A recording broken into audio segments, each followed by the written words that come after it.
Excellent début du week-end à toutes et à tous et bienvenue à cette grande édition du journal à langue française. Vous êtes en compagnie de Patrick Nilidandi. Voici tout de suite l'essentiel de l'actualité.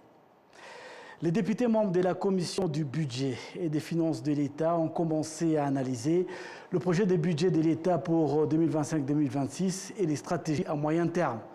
Dans un premier temps, ils ont commencé par écouter les explications des responsables représentants du ministère de l'administration locale et ses institutions affiliées, notamment la province et la ville de Kigali.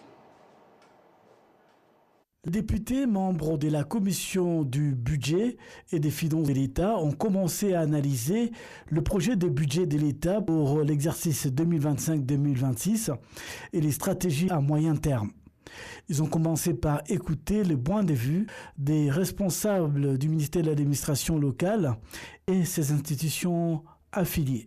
Cette commission mène des discussions en vue d'apporter des éclaircissements sur le projet de budget pour 2025-2026. Parmi les points évoqués figure l'accélération de projets visant à améliorer les conditions de vie de la population, l'éradication de la pauvreté dans toutes les régions du pays et la construction d'infrastructures.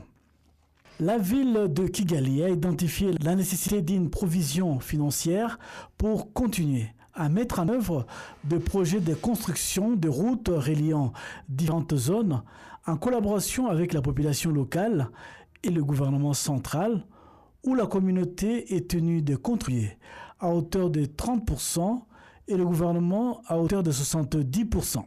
Construire des routes de quartier en partenariat avec la communauté, avec un budget prévisionnel pour l'exercice 2025-2026 estimé à 1,127 500 000 francs rwandais. La capacité limitée de la ville de Kigali à soutenir la participation des résidents qui demandent en grand nombre des réparations routières, mais aussi les retards avec la réalisation des objectifs de NC2 et du non-respect des engagements communautaires. Et puis des représentants de formations politiques agréées au Rwanda ont eu des échanges avec des représentants des agences gouvernementales, RGB, Minaloc, de leur rôle dans la promotion de la gouvernance du Rwanda, alors que le pays cherche à réaliser sa vision 2050. Dans son intervention, le représentant de RGB a démontré comment les indicateurs sont utilisés dans une enquête qu'ils ont menée pour déterminer comment les citoyens perçoivent la gouvernance et la prestation des services dans les institutions proches d'eux. L'enquête Citizen Report Card, menée chaque année par l'Office rwandais de la gouvernance RGB en sigle et en anglais, enquête menée au Rwanda. Le rapport 2024 montre que le pourcentage des citoyens satisfaits du rôle des partis politiques dans la gouvernance du pays a diminué de 67,4% contre 79,4% en 2023. La secrétaire exécutive du Forum des partis politiques agréés au Rwanda affirme que les partis politiques jouent un rôle inestimable dans la promotion de bonne gouvernance au Rwanda, car le Rwanda a choisi d'être maître de son destin. Le ministre des Finances et de la Planification économique, Youssouf Mulangwa, a annoncé que le budget du Rwanda pour l'exercice 2025-2026 atteindra plus de 7 030 milliards de francs rwandais contre 5 800 milliards de francs rwandais pour l'exercice 2024-2025. Les précisions avec Amandine Dikouma-Sabo. Le ministre des Finances et de la Planification économique, dans sa présentation aux deux chambres de Parlement, a indiqué que le projet du budget du Rwanda pour l'année 2025-2026 a été préparé après avoir examiné certaines des questions clés, notamment la mise en œuvre de la stratégie nationale de développement accéléré NST2 et l'accent mis sur les projets d'infrastructure tels que la construction de l'aéroport de Bugesera.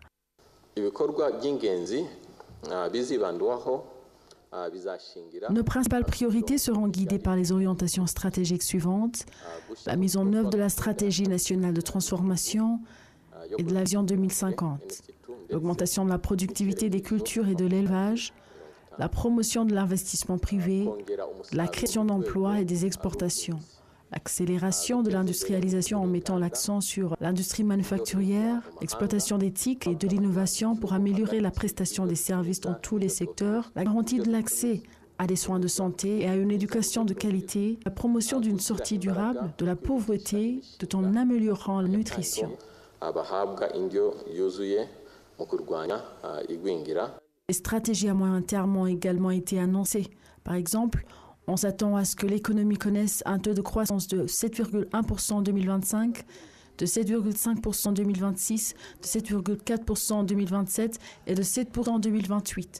Les membres de deux chambres du Parlement ont apprécié les progrès réalisés sur la voie de l'autodétermination. Dans le budget 2025-2026, 4 105,2 milliards de francs rwandais proviendront des sources nationales, tandis que l'aide étrangère s'élève à 585,2 milliards de francs rwandais et les prêts étrangers à 2 151,9 milliards de francs rwandais.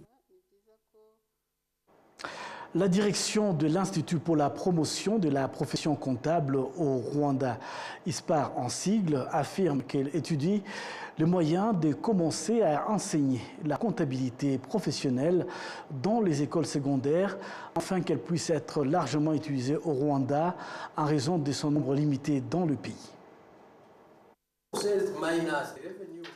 Lors d'une conférence de presse sur l'état d'avancement de l'Assemblée générale africaine qui s'est conclue le 4 mai dernier, le directeur général de l'ISPAR, Centre de la profession comptable au Rwanda, Amine Miramago, a félicité du bon déroulement de ses travaux et de l'apport positif pour la profession dans son ensemble. Il est aussi revenu sur la manière que l'association comptait faire pour combler le manque de comptables professionnels au Rwanda. Obadia Bilao, président du conseil d'administration de l'Institut pour la promotion de la profession comptable au Rwanda, ISPAR en sigle, a de son côté affirmé que le professionnalisme du métier des comptables pourra contribuer au développement du marché commun africain.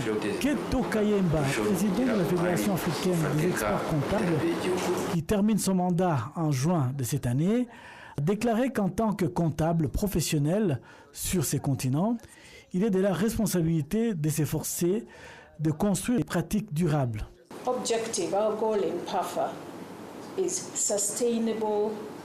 Notre objectif à la PAFA est de créer de la valeur durable au profit des populations africaines. Lors de l'Assemblée générale, l'un des principaux axes d'action a été de promouvoir la durabilité car c'est l'un des enjeux qui nous touchent. En abordant ce sujet avec ces comptables africains, nous leur montrons qu'ils devraient nous contacter et être convaincus que grâce à cela, leurs entreprises pourront rendre compte de ce qui a été construit de manière durable, permettant ainsi à leur pays de se comparer aux autres sur la scène internationale et de comparer les revenus générés par leur pays. Comptables, préparez-vous, sortez des sentiers battus, soyez les catalyseurs de la durabilité. Cet événement a coïncidé avec l'inauguration du nouveau bâtiment où vont s'opérer les activités de l'ISPAR. D'une valeur de plus d'1,5 milliard de francs rwandais, c'est un bâtiment moderne.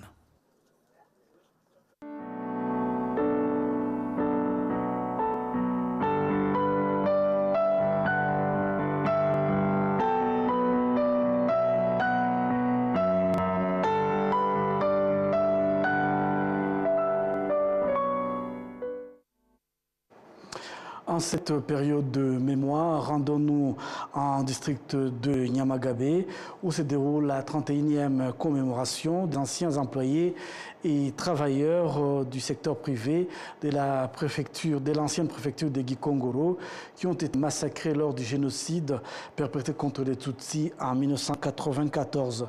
Certains de ceux qui ont réussi à survivre étaient des travailleurs de l'ancienne préfecture de Gikongoro qui ont indiqué que trouver du travail pour les Tutsis était si difficile que quiconque se trouvait en avait besoin de quelqu'un d'un poste plus élevé pour lui trouver. Cela découle d'une discrimination qui a commencé dans les années 1960, en commençant dans les écoles, rendant difficile pour les Tutsis d'obtenir une place à l'école et de continuer à trouver un emploi. Lors du génocide perpétré contre les Tutsis, on rend compte que le 7 avril, dans l'ancienne préfecture de Gikongoro, les tueries ont commencé où? Dans un endroit appelé Gasarena, un homme d'affaires et des employés d'une entreprise appelée Mjeko qui construisait des routes ont été tués. Ceux qui connaissent l'histoire de cette région indiquent que ceux qui ont été éduqués sous la direction des dirigeants, qui est de bourgmestres, des gendarmes et des policiers, des directeurs et des ouvriers d'usines du thé de Kitabi et d'anciens directeurs d'école ont pris l'initiative de tuer leurs compatriotes Tutsis. Jusqu'à présent, 103 employés de l'ancienne préfecture de Gikongoro qui ont été tués ont été identifiés. La suite de ce journal, les participants à la 8e Assemblée générale de la Fédération africaine de comptables ont souligné que la volonté politique et professionnelle joue un rôle crucial dans la construction d'un système financier durable sur le continent. Le reportage d'Amandine Ndikumasabo. Le Congrès africain des comptables, conférence panafricaine dédiée à la comptabilité professionnelle qui se déroule du 6 au 9 mai 2025 à Kigali, a rassemblé plus de 2000 participants venus de l'ensemble du continent africain et du monde. Le Rwanda continue d'être présenté comme un pays doté de la volonté politique de gérer efficacement ses finances. Il est bon de voir des pays comme le Rwanda, le Nigeria et l'Afrique du Sud, où les institutions gouvernementales sont bien alignées relativement, mais aussi si vous êtes dans un pays où cela n'est pas encore réalisé, vous, en tant que comptable, pouvez apporter des changements dans le secteur dans lequel vous travaillez et garantir que des politiques saines soient adoptées. Je pense que c'est à nous d'apporter un changement. Nous ne nous contentons pas d'en parler parce que c'est un cliché, changeons notre façon de travailler.